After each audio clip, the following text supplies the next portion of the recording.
The following podcast is inspired by the book, How to Live a Great Life. These podcasts are designed to give you some perspectives that will help improve the quality of your life. I'd like to today introduce you to my friend, David Kimbell, who has been listening to the podcasts from the beginning and with whom I've had several conversations about what's in the podcasts.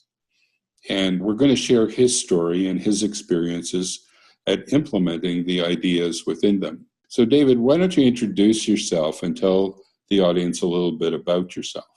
Well, David Kimbell is the name. I have been living in Ottawa for 2 years. I am an engineer by training and by practice, albeit I'm not working that way now.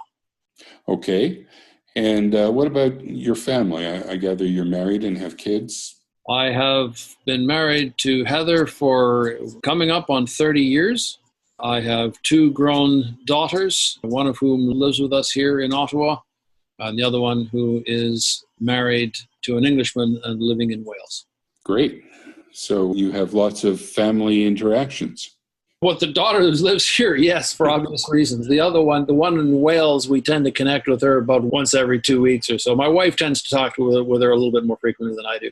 Right. You and your wife also have the normal communication that a husband and wife would have, which has its ups and downs, I'm sure. Yes. So why don't you tell us what it is about, let's say, understanding other people, like what drives people to do what they do? How does that impact your life? Well, I remember you telling me an incident where your wife was angry with you, and that perspective kind of helped you. I think the perspective change that I found very helpful was, you sort of put your finger on it. She was angry, and I think she reacted to something that led to an unpleasant, what from my perspective was an unpleasant conversation. And I deduced that she was angry with me. Whereas I think I subsequently, after you and I spoke, realized that she may well not have been angry with me at all. She was reacting to something in her head that led her to speak angrily, and I was a convenient ear. And I may actually have been part of what was upsetting her. To be honest, it's just long enough ago now that I don't quite remember the details. The lesson for me was that when I have unpleasant conversations with people that catch me off guard, almost always the problem relies in the other person's head. It's never anything I did. It's never anything I said. There's some insecurity in the other person's head. If I look at it that way, if I realize that, then it allows me to decouple my bruised ego from the conversation, or actually it allows my ego to realize it doesn't need to be bruised. Yeah, I remember you telling me that in the past, that kind of criticism from your wife was something that you would find painful and you would find it hard to let go of. It would take hours or even days for you to let go of it, but you were able to get over this in just minutes. Oh, yeah. I mean, a long time ago, for example, I would literally almost avoid conversations with her that I thought perhaps I ought to have, but I would avoid them specifically because I feared the unpleasantness of it. If we ever had anything that might be described as an argument, I'd be upset for days. So let me just do a quick summary of how I understand what you're saying. So when you're in an unpleasant conversation right now where someone is attacking you or being critical of you, you can see that you may or may not have done something to trigger it. But the reason they are not just discussing it with you in a calm manner, but actually attacking you, is because there's something within themselves, some upset within themselves. Yes. And more often than not, the upset really has nothing to do with me at all. All right. But even if it does, I've been in situations where I said something to somebody and they took it in a certain way and wasn't the way that I intended, but still I said it. And they got upset with me, but I did not get upset back. And if I did get upset back, the whole situation would escalate. But if I saw it as what's going on for them, why are they upset, which is what I do these days, Yeah. then I can be there, I can be present in the conversation in a way that's supportive rather than aggressive. And that's a big change for me. In the past, I used to become aggressive in those kinds of situations. You talked to me also, you said that there was some aspect of your life in which forgiveness showed up. I don't know that we actually got into it. Do you remember what that was about? There's a number of different ways I could answer that. One, going back years and years ago when my old dad was still alive, I remember when I was in my 20s, going through a period when I was really seething I was an angry young man. I'm thinking when I was in my 20s. And I realized I was seething with resentment against my father. And so I literally put myself through a sort of a self-imposed program of vocally speaking out. I literally would do this out loud to the universe, so to speak. And I would literally say, I forgive Dad for X or Y or Z or whatever it was. And it had a huge effect. Doing that repeated, once a day for several days on end would literally cause the resentment to dissipate completely. I've done the same with my mom. I've done the same with my wife. And those are probably the three people who have been the closest to me.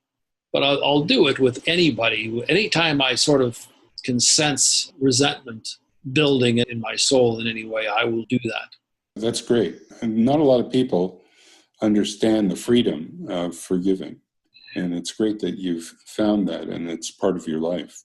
I've also gone to the point of forgiving myself, literally accepting, what I perceive to be my past failures and saying, well, even if they are failures, frequently they aren't, but at the time they seem like failures. And I will simply say, well, I forgive myself for having failed, and I let myself off the hook for that.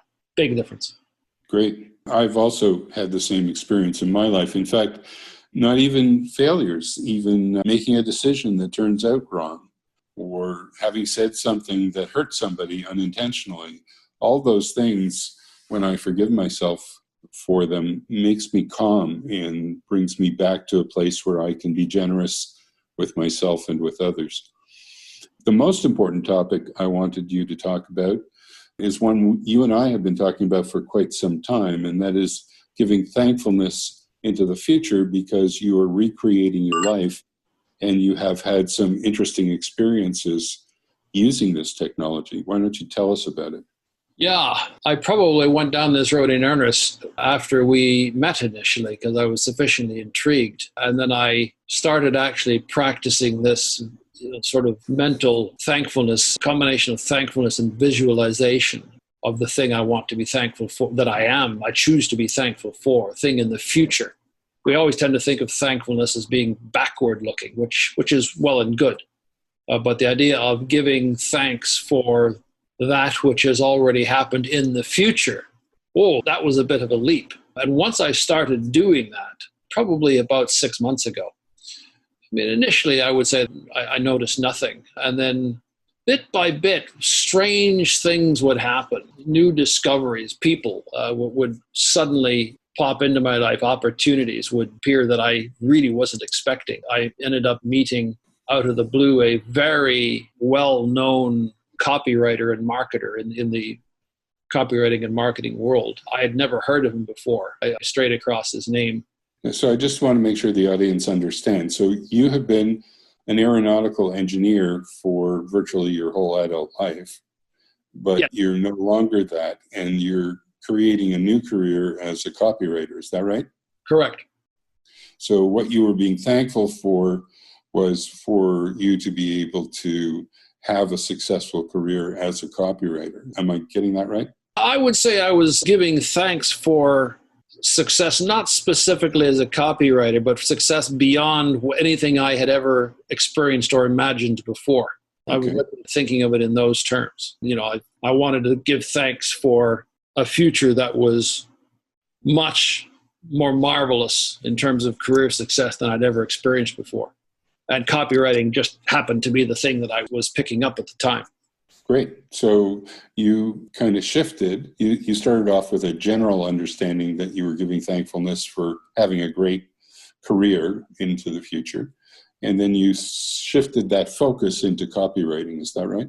Yes. So, and you were telling a story about this person that you met in a very unexpected way. I'm sorry I cut you off on that, but I thought the audience needed some background. So, in an unexpected way, you met this man and it really helped push you forward? Yeah, it hasn't had any impact, any noticeable impact on my financial success yet. But once I had met him, I realized, holy cow, I just made a really big connection in the industry, and this could prove to be very useful and may well still prove to be useful. So yeah, I discovered it literally when I was looking for something else entirely, and I came across a post in a Google search I did and thought, oh, that's an interesting name, looked him up, and it turns out he lived 20 minutes away. Just how crazy was that? I thought, this is so crazy. I wonder if he'd be interested in having a coffee with me. So I've created an email, which took me half an hour, fired it off, and he came back, yeah, sure, by the way, that was a really darn good copy you just wrote. Wow. I literally couldn't, my mind was just racing the rest of the day. I've spoken with him a couple of times now, and he's a really super chap. But I mean, that's probably the biggest example of what's changed so far, but by no means the only. There's all sorts of strange twists and turns, conversations. People suddenly say, oh, I forwarded your name on to somebody else. That happened to me last week. Somebody said, oh, I forwarded your name on to somebody else, so they're going to send you an email. Wow, thank you. I wasn't expecting that. And it's funny how they're like little gusts of air on a windy day. The wind suddenly just blows you a little way to the side or something like that. It's really funny. A lot of things like that have been going on. I love that magic. That's exactly what I've experienced every time I've used this technology of giving thankfulness into the future. It's these unpredictable, crazy events suddenly start occurring, and they take me closer and closer to my goal until I finally achieve it. So it usually takes me 1.5 to 2 years, but you might be even closer on this one.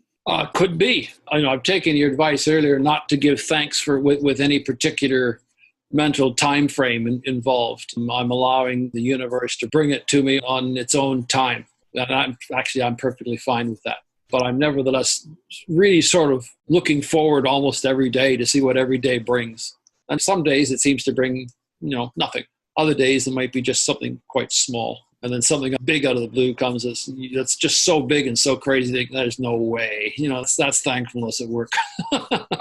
That's great. Let me do a quick summary of what I think is magical about what's going on with you is here you've stepped out into a void after spending 30 years as an engineer, and you're recreating your life in every aspect, in your relationships, in your work life. And you're using your understanding of what is going on for other people when they are upset to help you better deal with those situations and not get torn down by them. You're practicing forgiveness, and that's freeing you up. And you're giving thankfulness into the future, and that's creating some magic. And I really want to thank you for sharing that with us today. You're most welcome. It's been a delight. These podcasts are an introduction to the soon-to-be-published book, How to Live a Great Life. The promise of the book is to give you information and tools that will help you to reduce stress and increase joy in your life. To get updates on the launch date for the book, as well as information on future podcasts, please click the link Great Life in the show notes of this episode. Enter your email and you will be kept up to date. If you are listening using the Apple Podcast app, the show notes can be found by pressing on Detail. Then scroll down the show notes to find the Great Life link. This is Bill Rabo reminding you that your thoughts create your reality. So think positive thoughts.